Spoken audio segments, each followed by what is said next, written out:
l'Internet dans les territoires d'Idjoui où nous intervenons est intimement lié à l'organisation. Et c'est à l'organisation communautaire, en fait. Il y a des comités de gestion qui se créent à chaque fois que nous créons des kiosques ou nous implantons des kiosques dans un village. Et cela se fait même sur demande de la population. C'est-à-dire que la population réfléchit sur un problème donné et propose même des pistes de solutions à leur niveau. Et s'il arrive que la population n'a pas la capacité technique ou même de moyens financiers pour résoudre ce problème, c'est à ce moment que Pamojanet intervient.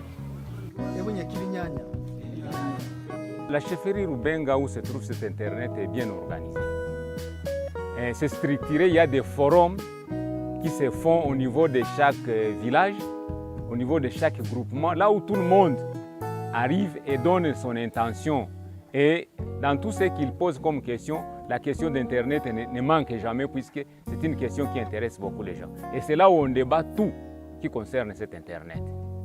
Les problèmes sont posés par la population, les solutions viennent de cette population et les résolutions à ces problèmes sont recherchées. Maintenant, c'est à ce niveau-là où on peut maintenant voir comment soit demander à la chefferie d'intervenir ou un autre bailleur qui peut voir dans quelle mesure. Si au moins il y a un problème trop qui dépasse la capacité de la population.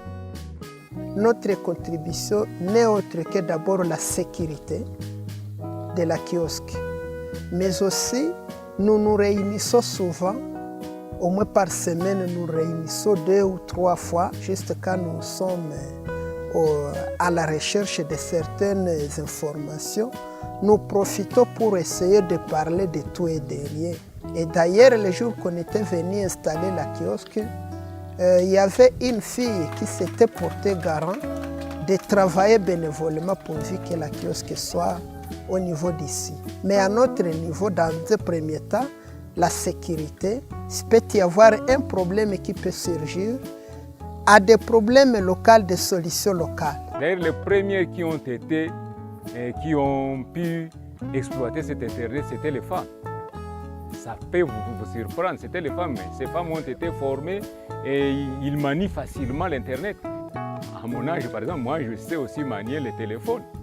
J'utilise cet Internet et ça me facilite à entrer en contact avec mes familiers qui sont à l'extérieur.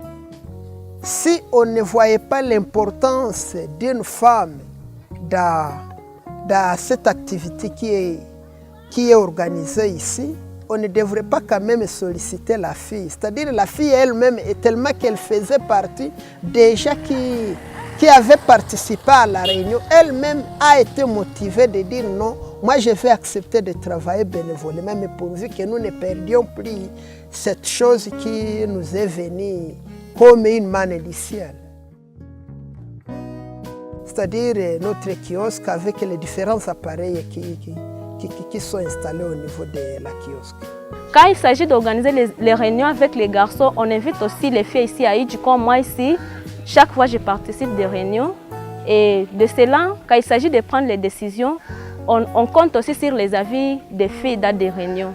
Donc quand les filles émettent leur avis, on les prend en considération. Et par preuve, nous avons déjà à Idjoui une fille qui est chargée des services clients et de recouvrement. C'est un système qui est durable. C'est un système qui est durable dans ce sens que si c'est un problème lié par exemple à la sécurité, nous-mêmes, nous cherchons à tout prix comment on peut envisager des solutions. D'ailleurs, il y a même quelqu'un qui passe la nuit dans la kiosque pour la sécurisation des appareils s'y trouvant. Pendant la journée, nous faisons des rotations, voir s'il n'y a pas quelqu'un qui a endommagé un appareil quelconque. C'est-à-dire, à notre niveau, nous espérons que c'est une solution qui